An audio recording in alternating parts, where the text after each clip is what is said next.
ఆంధ్రప్రదేశ్ రాష్ట్ర అభివృద్ధి కోసం అహర్నిశలు కృషి చేస్తున్నటువంటి ముఖ్యమంత్రిగా గౌరవనీయులు పెద్దలు నారా చంద్రబాబు నాయుడు గారు ఈ రాష్ట్రంలో అనేకమైనటువంటి పరిశ్రమలు అభివృద్ధి వీటన్నిటిపైన కూడా ముందుకెళ్ళడం జరుగుతూ ఉంది.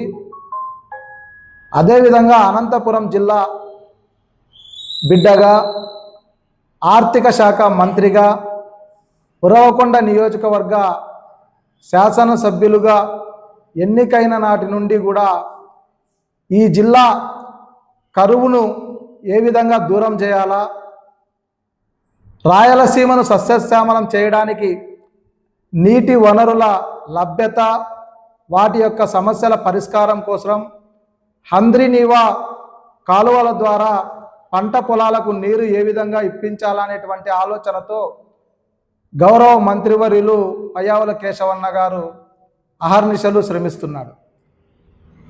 ఈ మధ్య కాలంలోనే కేంద్ర విమాన శాఖ మంత్రి అయినటువంటి కింజవరపు రామ్మోహన్ నాయుడు గారి దగ్గరకు కూడా వెళ్ళి ఉరవకొండ ప్రాంతం అభివృద్ధి చెందాలా, ఈ జిల్లాలో విమానాశ్రయాన్ని ఏర్పాటు చేయాలనేటువంటి ఆలోచనతో గౌరవ ఎంపీ గారిని కూడా కలుపుకొని వెళ్ళి కూర్చొని కూడా చర్చించడం జరిగింది.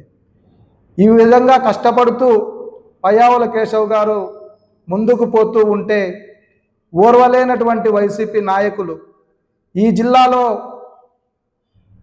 డెవలప్మెంట్కు పయ్యావుల కేశవ్ గారు శ్రీకారం చుట్టారు.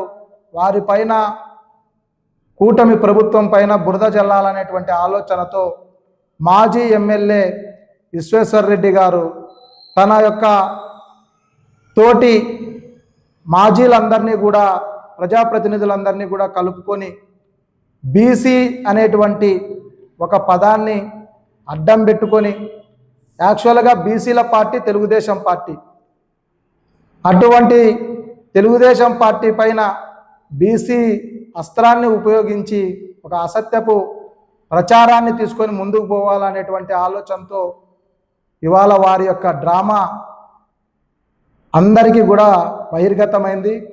మీ డ్రామా రక్తి కట్టించలేదు అనేటువంటి విషయం కూడా వైసీపీ పార్టీ శ్రేణులందరూ కూడా అనుకుంటున్నారు.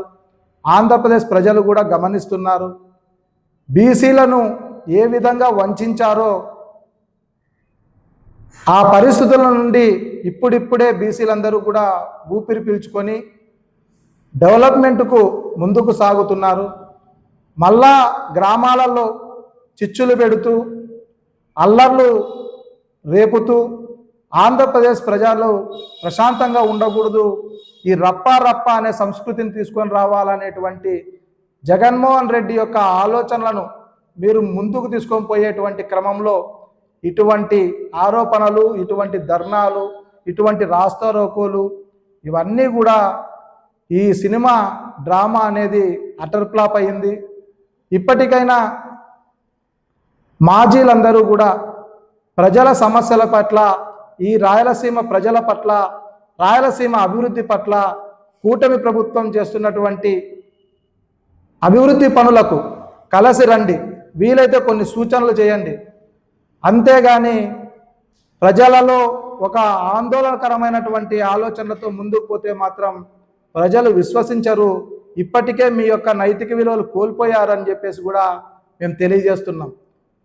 అనంతపురం జిల్లాలో ఉన్నటువంటి చుట్టుపక్కల గ్రామాల వాళ్ళని, లీడర్షిప్ నాయకత్వాల్లో ఉన్నటువంటి వాళ్ళందరినీ భూమి కూడి ధర్నాలకు పిలుపునిచ్చినంత మాత్రాన అదే అవాస్తవం వాస్తవం కాదని చెప్పేసి కూడా మాజీ శాసనసభ్యులు విశ్వేశ్వర్ రెడ్డి గారికి తెలియజేస్తున్నాం. అదేవిధంగా రాజకీయంగా నిరుద్యోగులుగా ఉన్నటువంటి మీరు ఇటువంటి పిచ్చి ప్రేలాపనలకు పాల్పడితే మాత్రం భవిష్యత్తులో భారీ మూల్యం కూడా చెల్లించుకోవాల్సి ఉంటుందని చెప్పేసి తెలియజేస్తున్నాం. పయ్యావుల కేశవ్ గారు ఈనాడే కాదు, రాజకీయాల్లోకి అతి చిన్న వయసు నుండి కూడా ప్రయాణం చేస్తూ తెలుగుదేశం పార్టీలో అంచెలంచెలుగా తన యొక్క అమూల్యమైనటువంటి సలహాలు సూచనలు ఇస్తూ ఈరోజు పార్టీలో ఒక కీలక భూమికను కూడా పోషిస్తున్నాడు. ఆయన యొక్క ఆలోచనలు ఇవాళ తెలుగుదేశం పార్టీ యువతను రాజకీయాల్లోకి తీసుకొని వచ్చి వాళ్ళకు అనేకమైనటువంటి అవకాశాలు కల్పిస్తున్నటువంటి వ్యక్తి కూడా పయ్యావుల కేశవన్న గారు. అటువంటి పయ్యావుల కేశవన్న గారి పైన అసత్యపు ఆరోపణలు చేయడానికి మీకు తగునా అని చెప్పి కూడా మేము అడుగుతున్నాం. మీ ప్రాంతంలోనే కాదు, జిల్లాలో ప్రతి ఒక్కరిని కూడా ఆలోచన చేసే వ్యక్తి పయ్యావుల కేశవ్ గారు. అటువంటి వ్యక్తి పైన మీ యొక్క కుయుక్తులు అనేటివి కట్టిబెట్టండి అని చెప్పేసి కూడా వైసీపీ పార్టీ శ్రేణులకు నేను తెలియజేస్తున్నా. కూటమి ప్రభుత్వంలో అనంతపురం జిల్లా, రాయలసీమ ప్రాంతం, ఆంధ్రప్రదేశ్ రాష్ట్రం సర్వతోముఖాభివృద్ధి చెందుతుందని చెప్పేసి కూడా తెలియజేస్తున్నాం.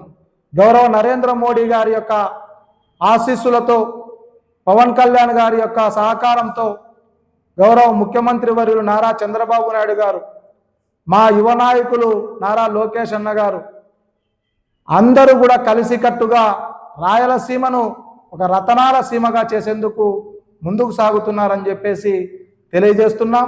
వైసీపీ పార్టీ నాయకుల యొక్క డ్రామాలు ఇక ఆపండి అని చెప్పి కూడా మేము హెచ్చరిస్తున్నాం.